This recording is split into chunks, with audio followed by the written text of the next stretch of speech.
Bismillahirrahmanirrahim. Assalamualaikum warahmatullahi wabarakatuh. Alhamdulillah. Innal hamdalillah nahmaduhu wa nasta'inuhu wa nastaghfiruh wa na'udzu billahi min shururi anfusina wa min sayyiati a'malina. May yahdihillahu fala mudilla lahu wa may yudlilhu fala hadiyalah. Wassalatu wassalamu ala rasulillah addal amana wa ballagha risalah wa nasaha lil ummah wa jahada fillahi haqqa jihadih. Allahumma salli wa sallim wa barik ala sayyidina Muhammad wa ala alihi wa ashabihi wa man tabi'ahum bi ihsan ila akhir as-sa'ah amma ba'du. Alhamdulillah, pada pagi hari niki kembali kita bisa berkumpul bersilaturahim, beriktikaf di masjid kita niki, khususnya sesudah melaksanakan rangkaian ibadah sholat subuh berjamaah dan yang lain-lainnya, sehingga kita bisa mendekatkan diri kepada Allah Subhanahu wa taala. Dan nikilah niat utama daripada kita beriktikaf, yaitu al-i'tikaf huwa taqarruban lillahi taala. I'tikaf niki disyariatkan dengan niatan untuk mendekatkan diri kita masing-masing, agar diri kita masing-masing lebih dekat kepada Allah Subhanahu wa taala. Sejenak kita meninggalkan urusan dunia, mari kita beriktikaf di masjid sembari kita mengaji, memperdalam ilmu agama kita, tafaqquh fid din. Karena insyaallah dengan tafaqquh fid din, yaitu urusan-urusan dunia niki, Allah akan berikan keridoannya, Allah berikan kemudahan sebagaimana yang disabdakan oleh Rasulullah sallallahu alaihi wasallam. Qala Rasulullah sallallahu alaihi wasallam, may yuridillahu bi khairan yufaqihu fid din. Barang siapa yang menginginkan agar Allah Subhanahu wa taala memberikan kebaikan-kebaikan di dalam hidupnya, yufaqihu fid din, maka hendaklah dia yaitu memperdalam urusan agamanya. Karena agama niki adalah nasihat. Karena agama ada, bagaimana sabda Rasul, ad-dinu nasihat, agama itu nasihat. Mari kita saling nasihat menasihati, memperingatkan diri kita masing-masing lewat pengajian, lewat tausiah, lewat apapun untuk taklim, pembelajaran, pengajaran di masjid kita niki, agar kehidupan kita jauh lebih baik daripada pada hari-hari kemarin. Dan inilah cara rasa syukur kita kepada Allah Ta'ala dan segala nikmat yang telah diberikan kepada kita, baik nikmat iman, nikmat Islam, nikmat ihsan, sehingga yaitu kita selalu berlomba-lomba dalam melaksanakan kebaikan. Salawat dan salam kita aturkan kepada Rasulullah sallallahu alaihi wasallam. Allahumma shalli wa sallim wa barik alaihi. Semoga dengan memberinya salawat dan salam atas baginda Rasulullah sallallahu alaihi wasallam, kita mendapatkan syafaatnya baik di dalam kehidupan dunia niki maupun dalam kehidupan akhirat kelak. Mari kita buka pengajian kita niki dengan sama-sama membaca Al-Fatihah yang kita niatkan untuk diri kita masing-masing. Semoga Allah Subhanahu wa taala memberikan kita kesehatan, keafiatan, panjang umur, mudah dalam menjalankan ibadah, mudah diberikan rezeki oleh Allah Subhanahu wa taala, diberikan keturunan yang soleh dan solehah, dan juga yaitu bisa melaksanakan keberkahan di dalam melaksanakan ibadah kepada Allah Subhanahu wa taala. Begitu juga kita niatkan pahala Fatihah niki yaitu untuk keluarga kita, masyarakat kita, ya, kerabat kita yang masih diberikan cobaan oleh Allah Ta'ala berupa penyakit. Semoga Allah Subhanahu wa taala mengangkat penyakitnya, diberikan kesembuhan, yaitu di mana kesembuhan ini tidak dibarengi dengan penyakit-penyakit, karena Dia adalah Allah Subhanahu wa taala yang memiliki manusia. Kata Rasulullah sallallahu alaihi wasallam di dalam Al-Qur'an disebutkan, fa idza maridtu fa huwa yashfini. Apabila aku sakit, maka Dialah yaitu yang mengobatiku. Sehingga Allah SWT di dalam doanya baginda Rasulullah selalu berdoa apabila dia sakit, Allahumma anta rabbun nas, izhabil ba'sa ishfi maradi, anta syafi la shifa illa shifauka, shifaan la yughadiru saqaman. Yang artinya dia Allah, engkau adalah pemilik manusia. Pemilik manusia, anta rabbun nas, izhabil ba'sa, hilangkan penyakit-penyakit dariku. Ispi maradi atau ispi mardana, yaitu sembuhkanlah penyakit-penyakit yang ada dalam diriku. Anta syafi, tidak ada yang penyembuh, tidak ada yang memberi kesembuhan kecuali engkau. Illa anta syifaan la yughadiru saqaman, yaitu kesembuhan yang tidak dibarengi dengan penyakit-penyakit yang lainnya. Ini doa baginda Rasulullah SAW apabila beliau sakit, sehingga Rasulullah SAW selalu menyerahkan penyakitnya apapun itu, bertawakal kepada Allah Subhanahu wa taala. Dan yang ketiga, kita niatkan pada Fatihah niki untuk orang tua kita, keluarga kita, paman bibi kita yang sudah meninggal. Semoga Allah Subhanahu wa taala mengampuni dosa-dosa mereka, menjadikan kuburan mereka menjadi taman surganya Allah Subhanahu wa taala, diampuni segala dosanya, dilipatkan amal kebajikannya, dan dimasukkan oleh Allah taala ke dalam surganya. Allahumma ighfir lahum warhamhum wa'afi'fu anhum bisirri min asraril Fatihah.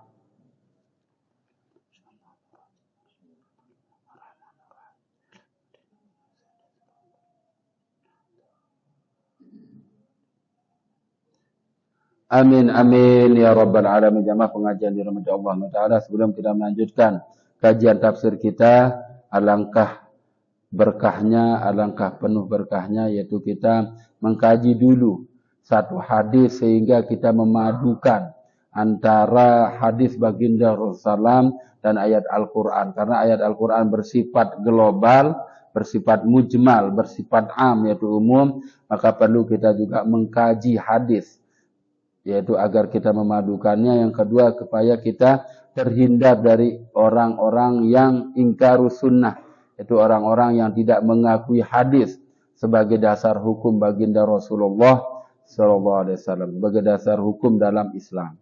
Al-hadisut tasi, nikit yang langsung hadis yang ke-9. Karena seingat yang di masjid niki dulu pernah dilaksanakan pengajian bulan Ramadan, yaitu untuk hadis Arba'in Nawawi, ya. Dulu saya ingat yang kitabnya malah dibagi niki, ya. Nah, niki hadis sutasi, hadis yang ke-9, kita langsung ke hadis yang ke-9. Insyaallah setiap kita ngaji tafsir, kita mendahulukan dulu satu hadis. Hadis sutasi, hadis yang ke-9 dari Abi Hurairah Abdurrahman ibnu Sakhrin radhiyallahu anhu qala sami'tu Rasulullah sallallahu alaihi wasallam yaqul ma nahaitukum anhu fajtanibuhu wa ma amartukum bihi fa'tu minhu ma sata'tum fa innama ahlakal ladzina min qablikum kasratu masailihim wa ikhtilafuhum ala anbiya'ihim. Rawahul Bukhari wa Muslim. Hadis yang ke-9 dari Abu Hurairah yang bernama yaitu Abdurrahman ibnu Sakhrin. Jadi Abu Hurairah namanya yaitu kunyah. Ya, kalau bahasa Sasak niki jali. Ya, nama kesayangan, nama panggilan. Ya, karena dia senang sama yaitu hirun atau hirrah yaitu kucing, maka Abu Hurairah disebut Abdurrahman ibnu Sakhar ini disebut Abu Hurairah, itu orang yang sangat senang dengan kucing. Abdurrahman ibnu Sakhar, namanya Abdurrahman ibnu Sakhrin radhiyallahu anhu, seorang sahabat Rasulullah SAW, sehingga mendapatkan gelar radhiyallahu anhum wa radu'an, yaitu orang yang mendapatkan keridhaan dari Allah Subhanahu wa ta'ala. Nah, niki ciri khas sahabat, dia mendapatkan keridhaan. Kalau kita orang mukmin, yaitu radu anhu, yaitu mendapatkan keridhaan dan mendapatkan rahmat dari Allah Taala. Sehingga orang mukmin ini dapat rahimahullah. Kalau sudah meninggal rahimahullah, yaitu orang yang mendapatkan rahmat, kasih sayang dari Allah Subhanahu wa taala. Berkatalah Abdurrahman ibnu Sakhar, atau yang terkenal dengan sebutan yaitu nama kunyahnya itu Abu Hurairah. Qala, berkata, sami'tu Rasulullah sallallahu alaihi wasallam, saya mendengar langsung.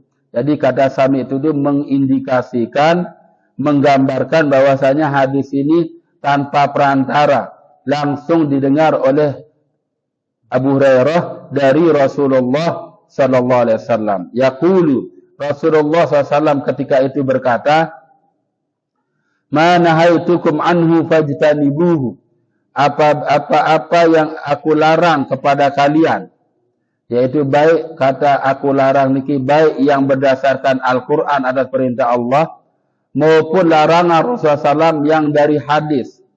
Fajtanibuhu, maka harus yaitu dijauhi. Jauhi diri kalian dari apa-apa yang aku larang. Bukan hanya semampunya, harus dijauhi. Wa ma amartukum bihi fa'tu minhu mastata'tum. Dan apa-apa yang aku perintahkan kepada kalian atas perintah Allah Subhanahu wa taala, fa'tu minhu mastata'tum, maka laksanakan, lakukan yang diperintahkan itu mastata'tum, sesuai dengan kemampuan. Nah, ini sesuai dengan ayat Al-Qur'an, ittaqullah mastata'tum. Ya, bertakwalah kalian kepada Allah sesuai dengan kemampuan kalian. Jadi dalam agama Islam, kalau larangan itu jauh dipertegas untuk kita jauhi, bukan semampu kita menjauhinya, tapi harus, ya, harus dijauhi, bukan sesuai dengan kemampuan. Ya, harus dijauhi. Tapi kalau perintah, yaitu kita harus melaksanakannya, diberikan dispensasi, yaitu sesuai dengan kemampuan. Fa innama ahlakal ladzina min qablikum, kata Rasulullah SAW, karena sesungguhnya orang-orang atau umat-umat sebelum kalian, min qablikum, itu ahlaka, hancur, rusak, binasa. Karena apa? Karena kasratu masailihim, terlalu banyak membuat masalah dalam urusan agama. Wa ikhtilafuhum ala anbiya'ihim, dan berselisih paham mereka atas apa-apa yang disabdakan, apa-apa yang dikatakan dari nabi mereka. Jadi terlalu memperbanyak masalah agama. Ya, masalah-masalah agama yang sudah jelas, yang sudah ya sangat mubayyin, sangat jelas, sangat terang dalam dalam Al-Qur'an, dalam hadis dipermasalahkan. Misalnya nggih salat. Kenapa sholat harus dengan ruku? Kenapa sholat harus dengan sujud? Ini nggak perlu dipermasalahkan. Karena jelas dalam ayat Al-Quran kita disuruh sujud, dalam ayat Al-Quran kita disuruh ruku, ya. Dalam hadis kita sebagaimana contohkan Rasulullah SAW disuruh ruku dan sujud dalam melaksanakan sholat. Jadi nggak perlu kita permasalahkan. Kenapa sholat harus berdiri? Kok tidak dengan duduk? Ya, kata Rasulullah SAW memang sholat itu iqamuddin, yaitu harus iqamus sholat, mendirikan. Jadi kita tahu syariat sholat itu pertama kali yaitu apa? Dengan berdiri. Syariatnya. Barulah yaitu apabila tidak mampu berdiri, mastata'tum, sebisa kalian. Misalnya duduk dengan duduk. Tapi jangan bisa berdiri, sholat dilakukan dengan duduk. Maka itu keluar daripada syariat. Nah, ini mastata'tum. Dan jangan terlalu kita berselisih di dalam sabda-sabda Rasulullah sallallahu alaihi wasallam. Rawahu Bukhari wa Muslim, dan diriwayatkan oleh Imam Bukhari dan Imam Muslim. Ini penjelasan hadis ini. Jadi insyaallah satu hadis insyaallah yaitu menambah keberkahan pengajian kita pada pagi hari ini. Kita lanjutkan kajian tafsir, yaitu ayat yang kedua daripada surah Al-Baqarah, di mana Allah Subhanahu wa taala berfirman, "Dzalikal kitabu la raiba fihi hudan lil muttaqin." Ada yang cara membacanya, "Dzalikal kitabu la raib fihi hudan lil muttaqin." Jadi dua cara. Tapi yang populer biasanya yang terkenal, "Dzalikal kitabu la raiba fihi hudan lil muttaqin." Kenapa diperbolehkan dua? Karena di dalam Al-Quran Mushaf Rasmul Utsmani, yaitu dalam ilmu qiraat, pada kata la raib itu ada titik 3. Pada kata fihi ada titik 3. Niki di Quran yang pakai tafsir Rasmul Utsmani. Jadi titik 3 kalau pelungguh menemukan di dalam ayat Al-Quran, itu berarti waqful ikhtiyar. Menurut ulama ulumul Quran disebut dengan waqful ikhtiyar. Artinya berhenti di pilihan. Di mana kita, napas kita kuat. di mana kita mau berhenti di situ boleh. Dzalikal kitabu la raib fihi hudan lil muttaqin, diperbolehkan. Karena di kata raib, la raib itu ada titik 3. Atau dzalikal kitabu la raiba fihi, sesudah kata fi itu ada titik 3. Hudan lil muttaqin. Jadi dua-duanya diperbolehkan dan tidak merubah makna. Ya, tidak merubah makna. Jadi itu yang disebut dengan waqful ikhtiyari, yaitu tempat berhenti pilihan. Dan dalam ayat Quran banyak niki. Banyak yaitu ya tempat pilihan-pilihan berhenti niki, sehingga perlu kita mengerti di dalam membaca Al-Quran, terutama hukum waqaf. Kalau kita misal menemukan mim, tanda mim, maka itu namanya mamnu'ul wasli, tidak boleh bersambung, atau waqfun lazim, waqaf yang harus berhenti, tidak boleh disambung. Tapi kalau la, misalnya la, ya huruf la niki, la al-waslu fihi, la al-waqfu fihi, maka itu artinya tidak boleh berhenti. La di situ harus nyambung, wal waslu aula, dan menyambung itu lebih baik. La al-waqfu fihi, tidak boleh berhenti kalau huruf la, itu harus sambung. Sehingga kalau kita menemukan adalah tidak boleh kita berhenti di situ terus lanjut, maka kita harus ngambil 2 kalimat atau 3 kali, ya minimal 2 kalimat atau 1 kalimat sebelum la itu baru kita sambung. Gini cara baca Al-Quran sebagaimana yang diajarkan oleh para ulama-ulama qurra. Jadi seingat yang salah satu ulama qiraat kita yang terkenal niki ada dekat sini niki, namanya Tuan Guru Haji Ali Hafiz, yaitu dari Bengkal, dari Merembu niki. Dari Merembu niki karena bersamaan sering sama tiang itu jadi Dewan Hakim MTQ seperti di kota di Lombok Barat kemarin niki. Dia adalah salah satu yaitu Dewan Juri Qiraat.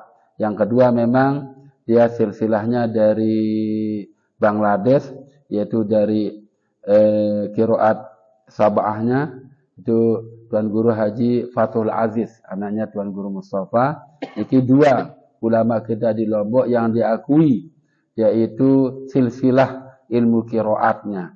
Jadi dia menegaskan kalau ada salah baca dalam waqaf berarti merubah makna. Nah, niki. Sehingga perlu kita berhati-hati dalam membaca Al-Quran. Perlu ada ilmunya di dalam membaca Al-Quran, terutama memperhatikan waqaf. Ayat yang kedua niki ditafsirkan oleh ulama tafsir, dzalikal kitabu la raiba fihi hudan lil muttaqin. Karena di dalam surah Al-Fatihah, akhir daripada surah Al-Fatihah, di mana Allah Subhanahu wa taala berfirman, "Shiratal ladzina an'amta 'alaihim ghairil maghdubi 'alaihim waladdallin." Maka perlu penjelasan, yaitu siapa atau apa jalan yang lurus, yaitu orang-orang yang mendapatkan nikmat Allah. Shiratal ladzina an'amta 'alaihim, yaitu jalan orang-orang yang mendapatkan, yang telah Allah berikan nikmat. Siapa, mana jalan yang Allah, itu orang-orang yang telah Allah berikan nikmat. Ghairil maghdubi 'alaihim, siapa yang dimurkai? Ya, bukan orang yang dimurkai. Siapa yang dimurkai? Siapa yang sesat? Ini ada semua jawabannya di dalam surah Al-Baqarah. Maka untuk menjawab siapa yang telah Allah berikan nikmat kepada mereka, maka Allah menjelaskan, kata ulama tafsir, karena di dalam tafsir niki, dalam ulumul Quran ada namanya teori munasabah, yaitu ketersambungan, kesinambungan antara satu surat dengan surat yang lain. Jadi begitu ada di dalam surat Al-Quran, surat sebelumnya, yaitu ada yang perlu dijelaskan, pasti dia akan dijelaskan pada surat berikutnya. Siapa orang-orang yang mendapatkan nikmat? Jalan apa yang disebut dengan jalan yang penuh dengan nikmat Allah? Alladzina an'amta 'alaihim. Maka jawabannya, dzalikal kitabu la raiba fihi hudan lil muttaqin. Kata ulama tafsir Wahbazi niki, hadza huwal Qur'anul azim. Jadi kalau mau mendapatkan nikmat Allah Subhanahu wa taala, ikuti kitab suci ini, ikuti Al-Qur'an. Sehingga kata dzalikal kitab itu artinya hadza huwal Qur'anul karim. Inilah kitab yang membawa nikmat, yaitu Al-Qur'anul karim. Jadi kalau kita mau mengikuti sirat alladzina an'amta alaihim, harus yaitu memahami Al-Qur'an. Harus yaitu mendekatkan diri kepada Al-Qur'an, baru kita mendapatkan nikmat dari Allah Subhanahu wa taala atau masuk golongan alladzina an'amta alaihim, yaitu orang-orang yang mendapatkan nikmat Allah Subhanahu wa taala. Alladzi la syakka fi annahu min indillahi ta'ala. Dengan syarat yaitu kita tidak boleh meragukan Al-Quran ini adalah bersumber atau berasal dari sisi Allah Subhanahu wa ta'ala. Jadi kalau kita mau masuk golongan alladzina an'amta alaihim, ikuti apa yang dalam isi Al-Quran. Yang kedua itu jangan kita ragukan isi kandungan Al-Quran. Alladzi la syakka fi annahu min indillah, yang tidak ada keraguan bahwasanya Al-Quran itu berasal dari Allah Subhanahu wa ta'ala, min indillahi ta'ala. Wa annahu hidayatun wa irsyadun lil khair. Nah, kita di dalam surah Al-Fatihah berdoa, ihdinas siratal mustaqim. Nah, untuk menguatkan hidayah, karena kita minta yaitu petunjuk, agar ditunjukkan ke jalan yang lurus. Untuk menguatkan hidayah, harus mengkaji Al-Quran. Harus membaca Al-Quran. Harus memahami Al-Quran. Harus mengamalkan Al-Quran. Kata Said Qutb di dalam tafsir Fidhil Al-Quran, yang dikutip oleh Yusuf Qardawi dalam kitab Nata'amal Ma'al Quran, bagaimana kita berinteraksi dalam Al-Quran. 3 jenis kelompok. Ada 3 kelompok manusia ketika orang muslim berhadapan dengan Al-Quran. Pertama, kata Yusuf Qardawi dalam Said Qutb disebutkan juga, bahwasanya ada orang muslim yang baca Al-Quran sekedar baca saja. Banyak. Okay? Sekedar baca saja. Apakah dia dapat petunjuk? Dapat petunjuk, kata Said Qutb. Yang kedua yaitu ada orang muslim yang bukan hanya membaca, tapi menaikkan levelnya. Yarfa'u ila darajatin saniyah, yaitu dia mengangkat derajatnya ke derajat yang kedua, yang lebih tinggi, yaitu tafhimul Quran, memahami isi kandungan Al-Quran. Nah, ini naikkan levelnya. Naik levelnya dari sekedar membaca menjadi paham. Apa yang dibaca dipahami. Nah, baru kata Said Qutb juga di dalam berinteraksi dengan Al-Quran, Yusuf Qardawi mengatakan juga bahwasanya apabila sudah paham, maka level yang paling tinggi, darajah yang paling tinggi, yaitu tatbiq fil hayat, menerapkan isi kandungan Al-Quran di dalam kehidupan. Sehingga kata-kata Al-Quran ini adalah petunjuk, harus melewati tadi. Sampai Al-Quran itu menjadi yaitu apa? Penerapan di dalam kehidupan. Bukan sekedar membaca. Tapi membaca itu sudah dapat petunjuk. Tapi alangkah petunjuk itu akan terbukti dalam diri manusia apabila dia sudah menerapkan isi kandungan Al-Quranul Karim. Sebagaimana Aisyah radhiyallahu anha ditanya oleh para sahabat, ya Rasul, ya Aisyah ummul mukminin, kaifa khuluqul Rasulullah sallam? Wahai Aisyah, bagaimana akhlak Rasulullah? Aisyah enggak menjelaskan, akhlak Rasul diam. Akhlak Rasul kalau dengar azan, yaitu lalu gemetar hatinya untuk untuk melaksanakan sholat segera. Akhlak Rasul bukan yaitu godul basar, bukan menjelaskan satu persatu. Tapi cukup Rasulullah Aisyah menjawab apa? Khuluquhul Quran. Akhlaknya Rasulullah SAW itu Al-Quran. Jadi Rasulullah SAW ini adalah akhlak yang Al-Quran yang berjalan akhlaknya. Akhlak yaitu Al-Quran yang diterapkan di dalam kehidupan. Itulah akhlak Rasulullah SAW. Jadi kalau di dalam Al-Quran nyuruh godul basor, maka Rasulullah SAW godul basor. Rasul ketika yaitu walam tamshi fil ardi maraha, jangan engkau berjalan dengan kesombongan, maka akhlak Rasulullah SAW ketika berjalan yaitu dengan menunduk, dengan memperhatikan jalan. Ketika Rasulullah SAW yaitu ditegur, ya, fa innal fa amal yatima fala takhar wa amma sa'ila fala tanhar, maka akhlak Rasulullah yaitu cinta kepada anak yatim, suka kepada anak yatim, itu sudah akhlak Al-Quran. Jadi Rasulullah SAW akhlaknya adalah menurut Aisyah khuluquhul Quran. Akhlaknya Rasulullah SAW adalah Al-Quran. Al-Quran yang diterapkan di dalam kehidupan. Jadi itulah yang disebut dengan petunjuk. Sehingga ulama tafsir niki wa Ghazali mengatakan bahwasanya hudan itu adalah irsyadun lil khair. Penunjukan kepada manusia ke arah kebaikan. Jadi kata-kata ihdinas siratal mustaqim atau petunjuk ini di dalam surat Al-Baqarah niki jelas, ya. Hudan lil muttaqin. Dzalikal kitabu la raiba fih hudan lil muttaqin. Kata hudan niki wa annahu hidayah. Dan sesungguhnya Al-Qur'an adalah petunjuk. Wa irsyadun ilal khair, yang disebut dengan petunjuk niki adalah irsyadun ilal khair, mengajak kepada kebaikan. Jadi kalau kita mau memberikan petunjuk kepada saudara-saudara kita, ya kita contohkan dulu kebaikan. Ya, mengajak kepada kebaikan itulah yang disebut dengan petunjuk. Definisi hidayah niki adalah mengajak kepada kebaikan.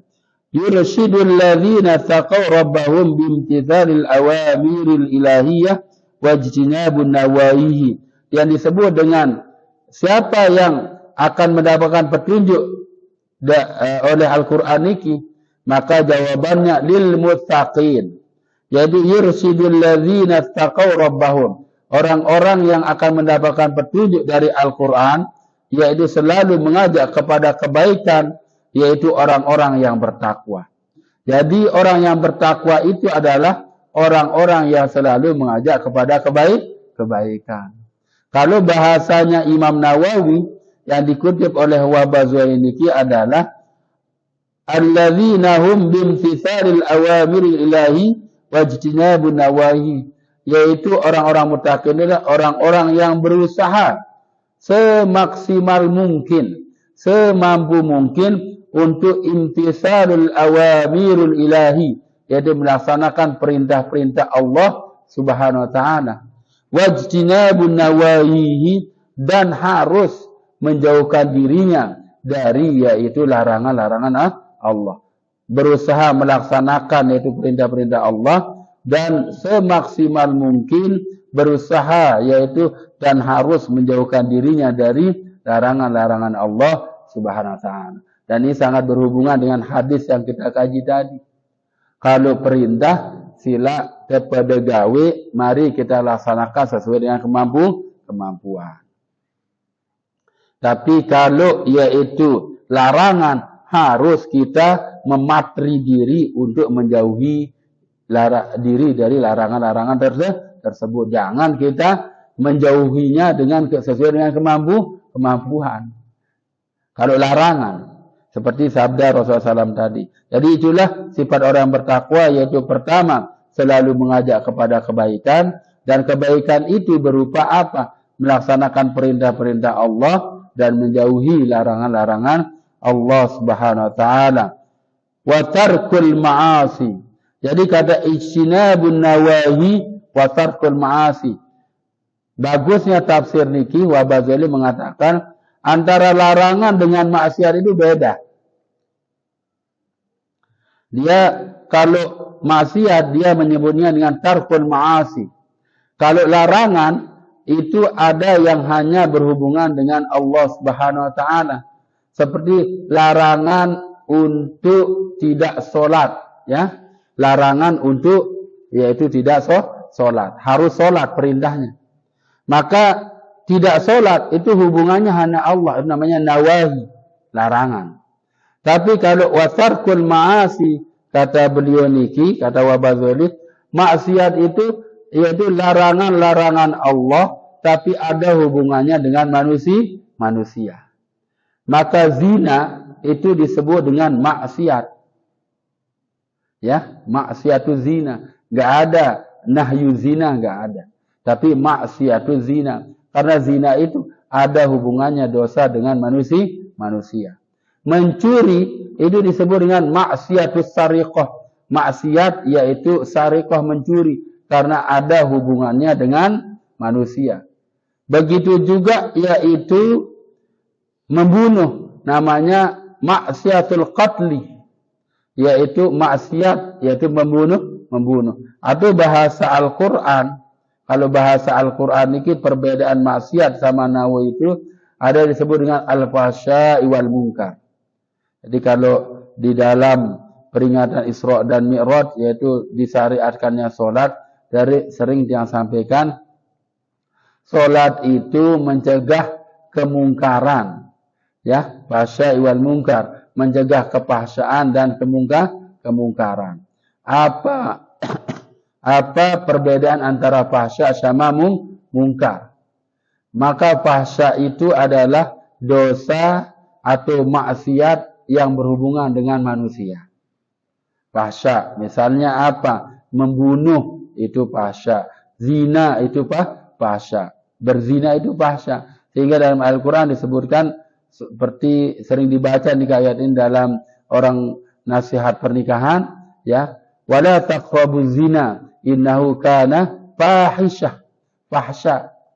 Karena itu keji. Maka yang keji itu adalah berhubungan dengan manusia, perbuatan-perbuatan keji. Sedangkan al-munkar niki adalah berhubungan dengan Allah Subhanahu wa taala. Tidak sholat namanya mungkar. Ya, tidak membayar zakat namanya mungkar. Tidak berpuasa namanya mungkar. Jarang membaca Al-Quran namanya mungkar. Jadi kalau mungkar ini dosa yang berhubungan dengan Allah Ta'ala, atau itu yang disebut dengan nawahi, yaitu larangan-larangan. Sedangkan kemaksiatan itu larangan Allah yang ada hubungannya dengan manusia. Jadi orang bertakwa itu bukan hanya pandai menjauhkan larangan hanya berhubungan dengan Allah, tapi harus juga yaitu pandai menjauhkan dirinya dari kemaksiatan yang berhubungan dengan manusia. Nah, niki namanya ketakwaan yang sempurna. Ada orang yang bertakwa, ya, dekat kepada Allah, tapi tidak menjaga dirinya kemaksiatan sama manusia. Masih berkata-kata kotor, masih suka sumpah serakah. Niki sholatnya bagus, tapi sumpah serakah namanya belum bertakwa. Karena orang bertakwa itu nawahi, larangan, yaitu yang berhubungan dengan Allah harus dia jauhkan dirinya. Begitu juga kemaksiatan, itu larangan Allah yang bersifat antar sama manusia, harus dia jauhkan dirinya juga, baru disebut dengan takwa yang sempurna. Fahumul muntafi'una bihi, maka orang yang bertakwa yang sempurna inilah yaitu orang yang mengambil manfaat dari adanya Al-Quran, dari diturunkannya Al-Quran, dari membaca Al-Quran. Maka orang yang bertakwa ini yang paling banyak mengambil manfaat. Al-muntafi'una bihi, yang mengambil manfaat dari Al-Quran. Wa hiya awsafu salasah lil Quran. Dan orang-orang yang muttaqin ini yaitu memiliki 3 sifat. Disifati di dalam awal dari surah Al-Baqarah ini memiliki salasah, yaitu 3 sifat. 3 sifat niki mana? Maka yang ada sesudahnya, yaitu ayat yang ketiga. Ya, ayat yang ketiga daripada surah Al-Baqarah itu sifat-sifat orang muttaqin. Ayat yang keempat juga yaitu sifat-sifat orang muttaqin. Jadi kalau kita ditanya, mana orang-orang yang mendapatkan nikmat Allah, yaitu orang yang mengambil manfaat dari ayat Al-Quran. Siapa yang mengambil manfaat dari ayat Al-Quran? Itu orang-orang muttaqin. Berarti secara tidak langsung ayat orang-orang muttaqin itulah orang-orang yang alladzina an'amta alaihim, yaitu orang-orang yang mendapatkan nikmat dari Allah Subhanahu wa taala. Semoga kita mendapatkan nikmat dari Allah Subhanahu wa taala. Pertama, kita harus berusaha yaitu memasukkan diri kita kepada sifat yang pertama daripada orang muttaqin, yaitu firman Allah taala ayat yang ketiga. Allah taala berfirman, alladzina yu'minuna bil ghaib wa yuqimuna as-salata wa mimma razaqnahum yunfiqun.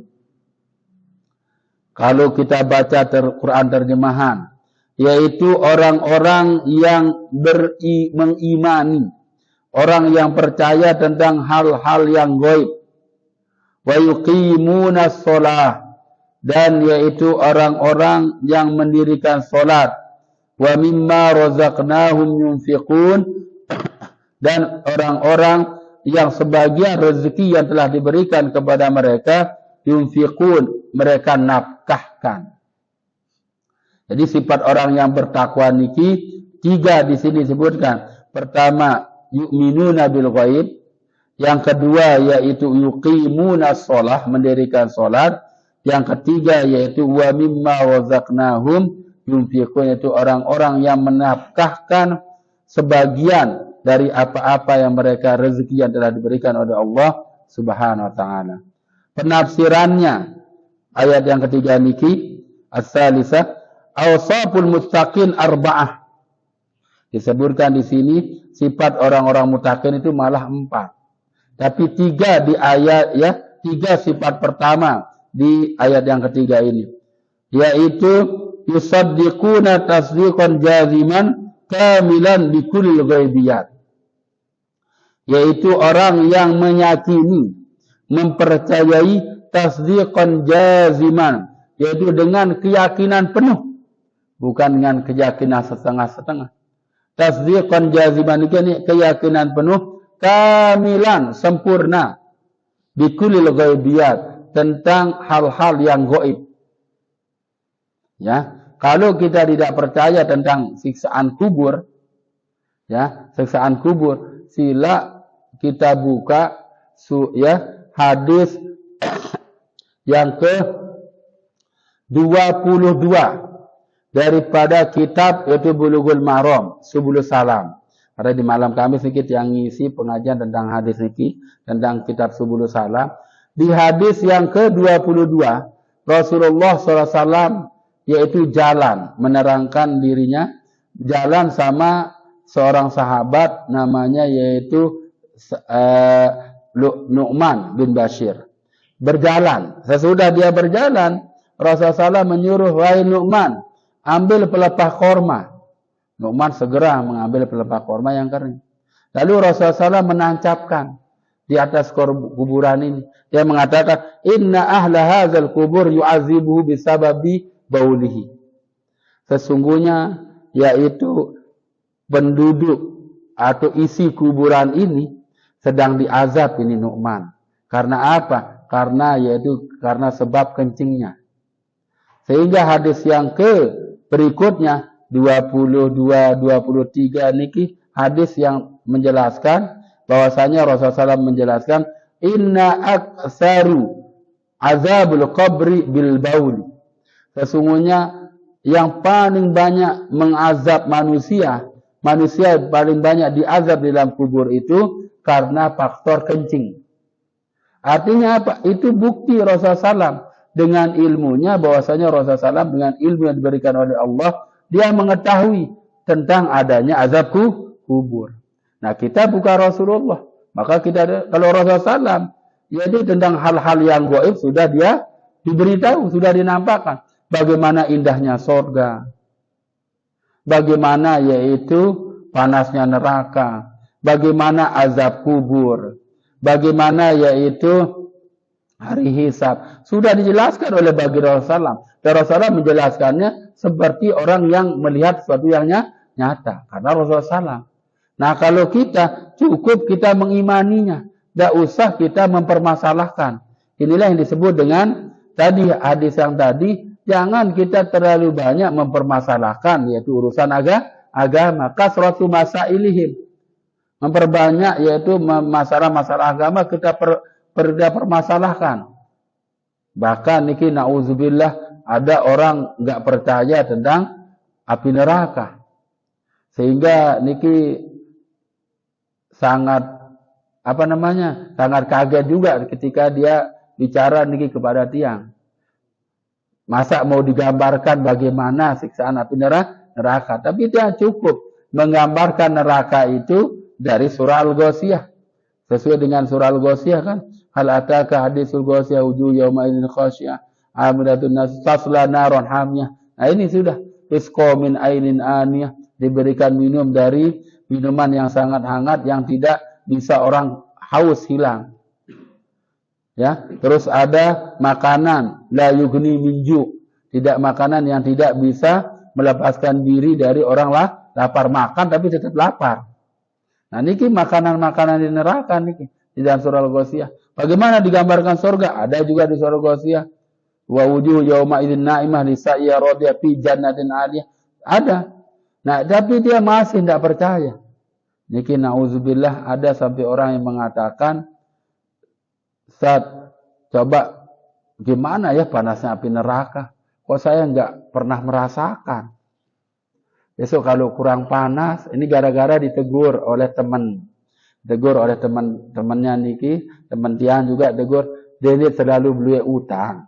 Karena orang ini yaitu suka berutang. Jangan terlalu banyak utang. Nanti kalau banyak utang, tidak bisa nyetor, roh kita itu terkatung-katung ketika meninggal. Kita akhirnya dimasukkan neraka. Saya kepingin gimana ya panasnya neraka. Kalau besok kurang panas, saya cari sudah kayu-kayu di kebun ini, saya akan pungguk bahasa Sasak niki ya. Bawa terus saya mau tambah panasnya. Subhanallah. Niki orang yang tidak percaya tentang gaib, tentang adanya api neraka. Padahal ini berarti orang jauh dari sifat ketakwaan. Padahal sifat ketakwaan niki adalah harus mempercayai hal-hal yang gaib.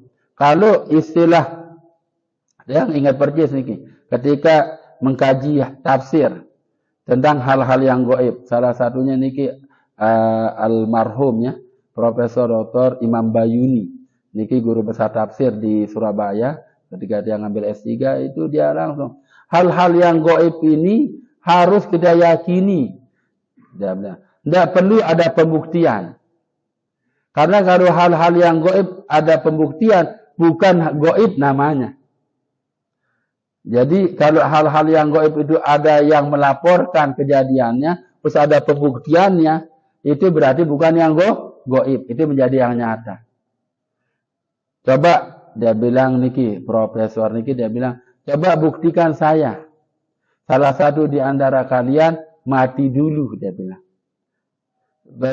Baru adakan penelitian, riset tentang sorga bagaimana, neraka bagaimana. Mati dulu, dikuburin, baru bagaimana siksaan kubur itu, bagaimana caranya mungkar nangkir bertanya, bagaimana bentuk sirat, bagaimana neraka. Nah setelah itu minta dihidupkan oleh Allah untuk melaporkan penelitiannya. Tentang yaitu surga itu bagaimana, neraka itu bagaimana. Kalau masih ada yang tidak percaya, insya Allah sampai hari kiamat itu tidak akan pernah terjadi.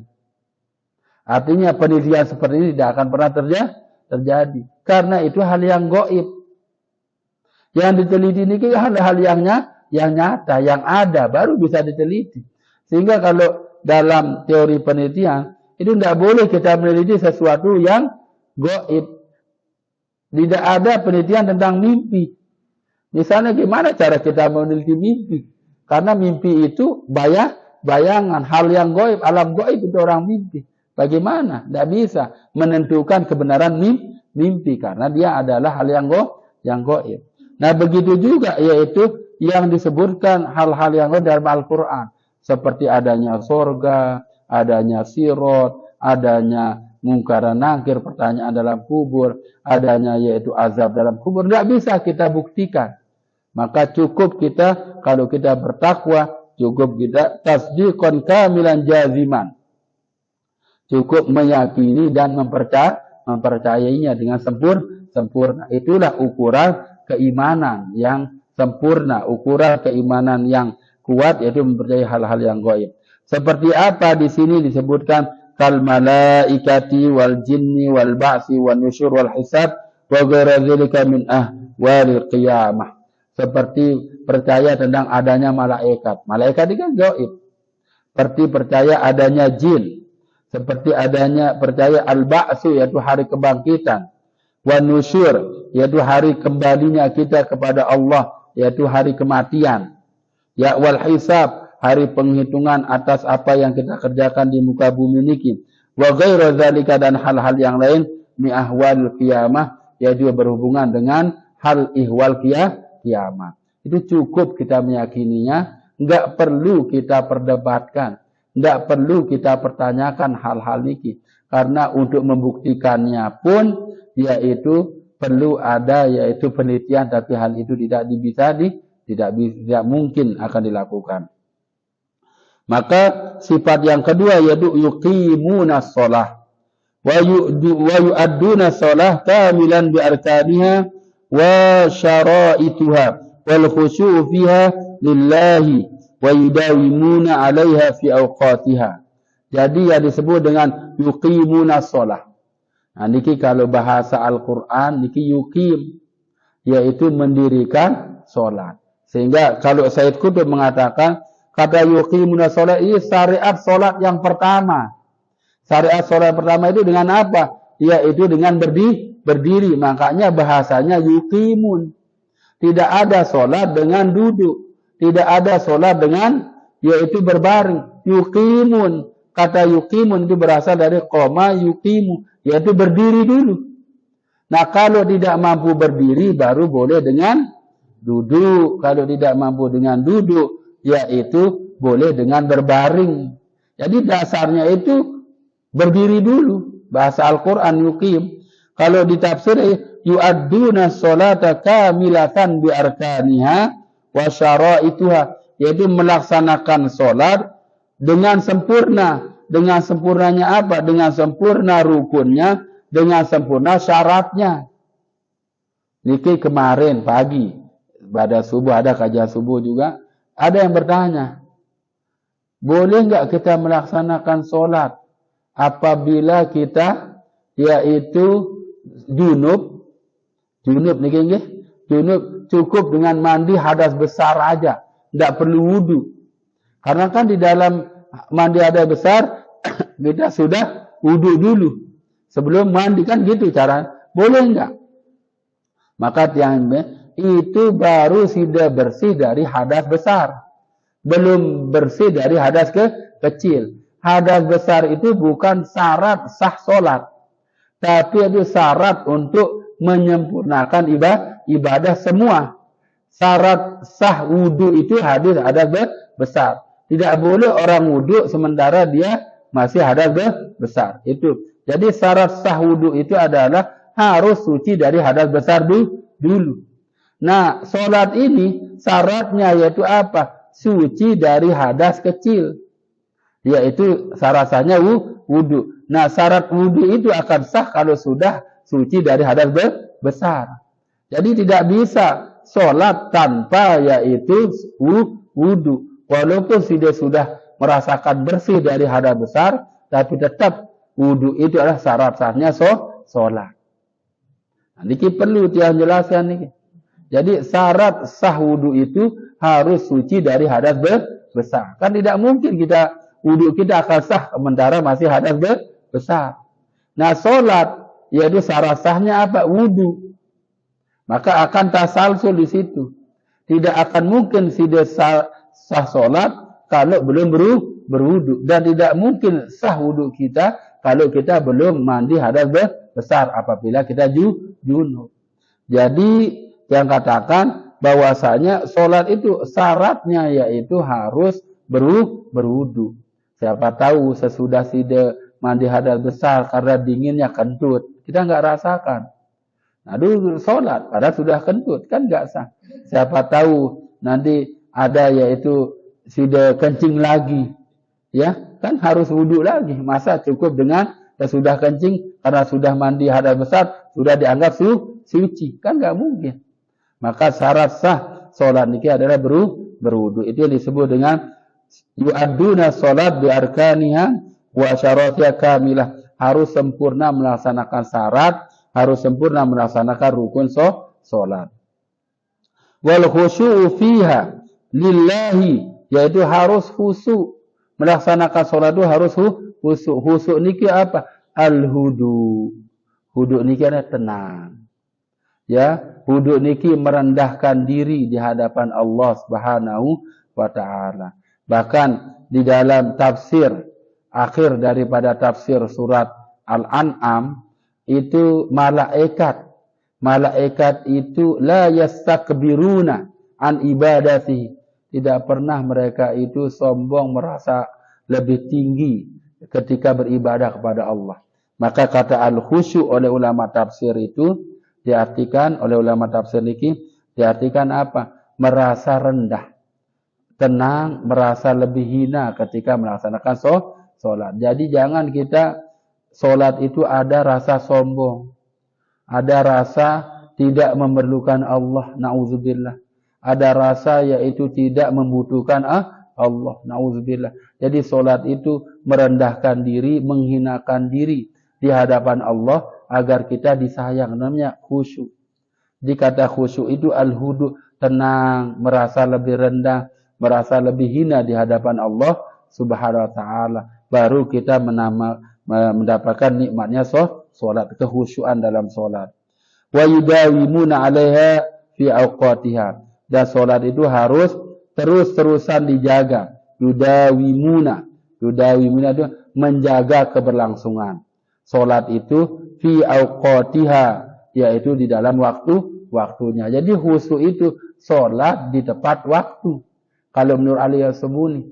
Jadi kehusyuan solat itu bisa diukur apabila solat itu tepat waktu. Artinya apa? Waktunya masih ada. Jangan di luar waktu. Misalnya apa? Sholat subuh kok dilaksanakan jam 6:04. Itu kan sudah habis waktunya. Namanya bukan khusyuk. Sholat zuhur kok dilaksanakan yaitu pas sudah azan asar. Itu bukan waktu. Jadi ciri khas khusyuk itu adalah yudawimuna 'alaiha fi awqatiha, yaitu menjaga keberlangsungan sholat itu pada waktu-waktunya. Jangan artinya menjaga keberlangsungan. Jangan hari ini sholat besok enggak. Na'udzubillah. Ya, jangan misalnya kita sholat pas kita dapat susah-susah aja, dapat kesusahan dalam hidup ini kita dekatkan diri kita. Kita jaga menjaga sholat pas dapat tidak ada kesusahan, dapat senang-senang aja, aman-aman saja, jauhkan diri kita. Maka ini namanya bukan orang yang yuqimuna sholat. Jadi orang yuqimuna sholat itu menjaga sholat dengan syarat dan rukunnya, khusyuk di dalamnya dan menjaga keberlangsungan sholat, baik yaitu bisirri wal ilmi, ya, baik dalam keadaan sendiri maupun dalam keadaan ramai, yaitu dilihat oleh manusia, ataupun dalam keadaan senang maupun di dalam keadaan susah. Ya, yang terakhir untuk hari ini yaitu wa mimma razaqnahum yunfiqun wa yu'tuna ma razaqahumullahu halalan thayyiban az-zakatul mafruḍah wa sadaqatul mandubah fi sabilillah wa nafaqat al-wajibah 'alal aqarib wa ghairihim. Yang disebut dengan yunfiqun itu ada 3 makna yunfiqun, dan menafkahkan sebagian rezeki yang sudah diberikan oleh Allah Taala kepada mereka. Maka pertama itu mimma razaqnahum, ya, halalan thayyiban az-zakatul mafruḍah. Pertama itu harus mengeluarkan zakat mafruḍah, zakat yang wajib dari rezeki-rezeki yang diberikan oleh Allah. Misalnya diberikan kekayaan emas, ya harus tahu zakat emas itu bagaimana, seberapa. Kalau sudah sampai 95 gram, ya, memiliki emas, maka harus mengeluarkan zakatnya 2,5%. Zakat mal juga begitu, dikias kepada zakat emas. Kalau punya yaitu tabungan, punya rezeki, ya, zakat tijarah juga zakat jual beli. Kalau sudah punya jumlah modal seharga emas, yaitu 95 gram, biasanya kalau sudah sampai nisabnya ada, haulnya ada, nisabnya ini, haulnya sudah setahun, maka dianjurkan untuk diwajibkan untuk mengeluarkan zakatul mafruḍah, itu zakat yang wajib. Yunfikun juga diartikan itu as-shadaqatul mandubah fi sabilillah, yaitu sedekah-sedekah yang sunnah di jalan Allah. Jadi kalau punya rezeki tapi belum sampai nisabnya, belum sampai haulnya, sudah sampai haulnya tapi belum sampai nisabnya, maka dianjurkan untuk bersedekah. Ya, bersedekah, yaitu bersedekah yang sunat. Begitu juga mana yang ketiga, yaitu an-nafaqatul wajibah 'alal aqarib wa ghairihim, yaitu menafkahkan ya rezeki yang diberikan oleh Allah kepada kita, kepada orang-orang yang dekat, pada istri, kepada anak. Ini namanya an-nafaqatul wajibah, nafkah wajib. Nah, pernah Rasulullah SAW ditanya dalam hadis ya Sahih Bukhari yang ambil dari Lu'lu' al-Marjan, punyanya Muhammad Fuad Abdul Baqi. Ya, pernah ditanya Rasulullah SAW, ya Rasulullah, nafkah ya yunfikun apa yang paling baik dari seorang muslim? Apakah untuk dirinya, untuk keluarganya, atau untuk orang lain dulu? Ya, maka Rasulullah SAW mengatakan, amfik ala zawjika wa ala abnaika huwa khairul laka. Nafkah yang terbaik untuk orang muslim itu adalah menafkahi istrinya, menafkahi yaitu anak-anaknya. Itu nafkah yang terbaik. Ada yunfikun di situ harus didahulukan itu. Jangan niki nauzubillah kita suka memberi di luar, tapi sama istri nauzubillah niki perhitungan. Atau sama anak kita agak pelit. Nah, sementara kalau bersedekah yang sunnah, itu orang fakir miskin memang dianjurkan, tapi jauh lebih utama yang di dalam dulu. Nah, niki. Jadi kata-kata wa nafaqatul wajib, sehingga ulama tafsir mengatakan nafaqatul wajib, nafkah yang wajib, yaitu untuk istri dan anak. Jangan wajib itu dikalahkan dengan yang sunnah. Kan ada namanya as-shadaqatul mandubah, yaitu sedekah yang sunat. Jangan yang sunat ini mengalahkan yang wajib. Wajib niki ada zakat fitrah, kalau itu sudah ukurannya ada haul sama nisab, zakatul mafruḍah. Tapi yang wajib adalah kepada aqarib. Aqarib niki istri, anak, keluarga ya, pisan dan sebagainya, baru wa ghairihim dan yang lainnya berupa sedekah yang sunnah. Nah, niki sampai ayat 3, insyaallah kita lanjutkan pada kajian kita pada minggu akan datang, ayat yang keempat dan selanjutnya yang kelima dan selanjutnya. Mungkin untuk pagi hari niki sekedar niki yang bisa saya sampaikan, mudah-mudahan ada manfaatnya. Mungkin ada yang bertanya niki, yang usul silakan. Atau kita cukupkan nggih?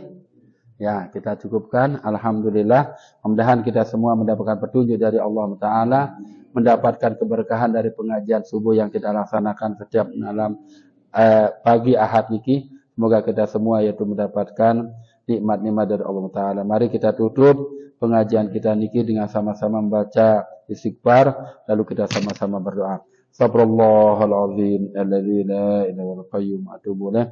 Sabrallahal azim alladzi la ilaha illal qayyum atubu ilaih. Sabrallahal azim alladzi la ilaha illa huwal qayyum atubu ilaih.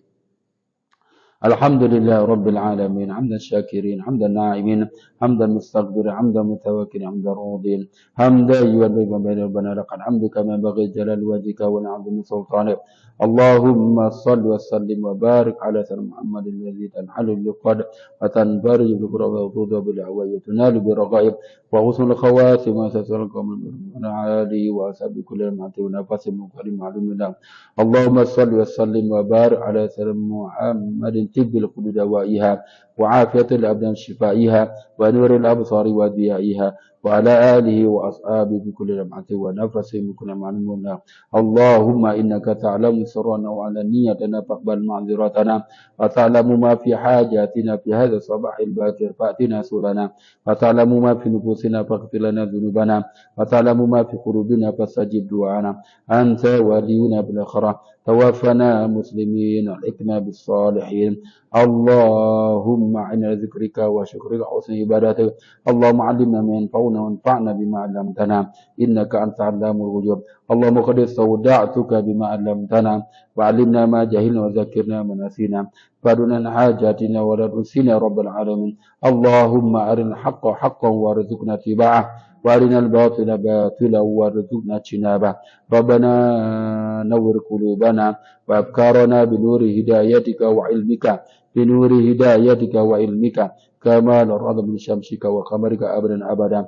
ربنا أوزنا نشكر نعمتك التي أنعمت علينا وعلى والدينا نعمل صالحا ترضى ودخلنا برحمتك في عبادك الصالحين ونعمل صالحا ترضى واصلحنا في ذرياتنا واصلحنا في عقيدتنا واصلحنا في عباداتنا إنا تبنا إليك وإنا من المسلمين.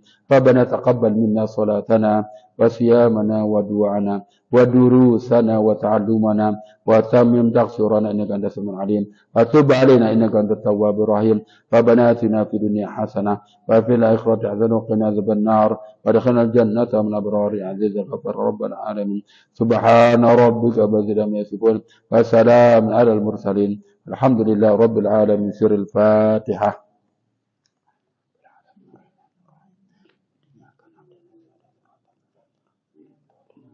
آمين آمين آمين يا رب العالمين. وفقنا الله بما يرضى. السلام عليكم ورحمة الله وبركاته.